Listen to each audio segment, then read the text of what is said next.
Okay, hello everybody. This is a quite different video than usually because it will become more personal than usually. I mean, up to now you got to know me as the rational scientist, and today I want to share my personal story, which is that actually before I became a psychologist and even up to college time, I strongly had to struggle with anxiety, and especially with social anxiety. And like everybody else who struggles with social anxiety, I was afraid of being judged negatively. For example, if I had to give a speech in front of the class, I was shaking all over. I was freaking out. I felt really bad the day, even weeks before I started to prepare the speech, because I was so afraid of failing. For example, something like this, talking to you right now in front of a video camera, something like this would have freaked me out completely, because I would have thought, well, how do I have to look? Do I have to smile all the time? How do I hold my hands? And all this stupid shit, instead of focusing on what I really have to say. And even though I tried several things, most of them were not really successful. If I had known the science those days, I could have known, okay, this strategy that I used is not helpful, it doesn't work. Nowadays, I know the science, and this is something I got to know during my college days, and I had an, let's say, enlightening moment before my first oral exam at university. Well, I couldn't eat. I was many days on the toilet before this oral exam, and I wanted to run away. I didn't want to go there. I wanted to quit college. And it took really a lot of persuasion skills from my parents, and especially from my mom, thank you at this point, to go to this oral exam. And after that, I realized I had to do something. So this was, in fact, a helpful pain I had to go through. That was the time when I started to really dive into anxiety research and into psychotherapy research about anxiety. Of course, you might say, hey, you studied psychology. Shouldn't you have learned it in the regular courses?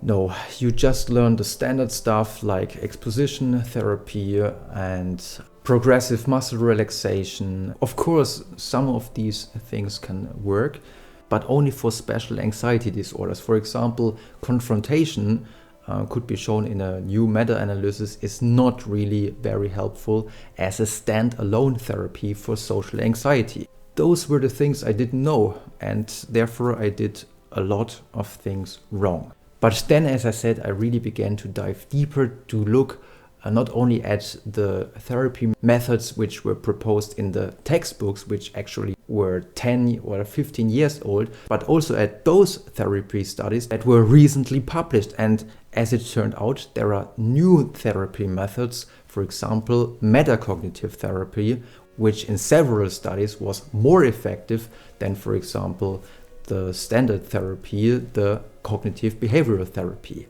Or take a look, for example, at the very fascinating research on memory reconsolidation, which tells us that even those traumatic memories we have, if we had to experience a really heavy trauma, like for example being in a really heavy car crash, or for example sexual abuse, or if you are a victim in a terror assault, even those memories can be changed. These old memories, those trauma memories, seem to be open for change. They can be reconsolidated. And now all over the world, scientists try to figure out how it's possible to change these old memories, to take away their terror. And it turns out, for example, in some studies with Propranolol, it could be shown that you don't forget the whole thing. You still have in memory that there was an assault, but the medication given in the right moment can take away the negative effect of this memory. And this is really breakthrough research that almost nobody knows about up to now. And this is really, really sad. And I want to change this with this video and audio series.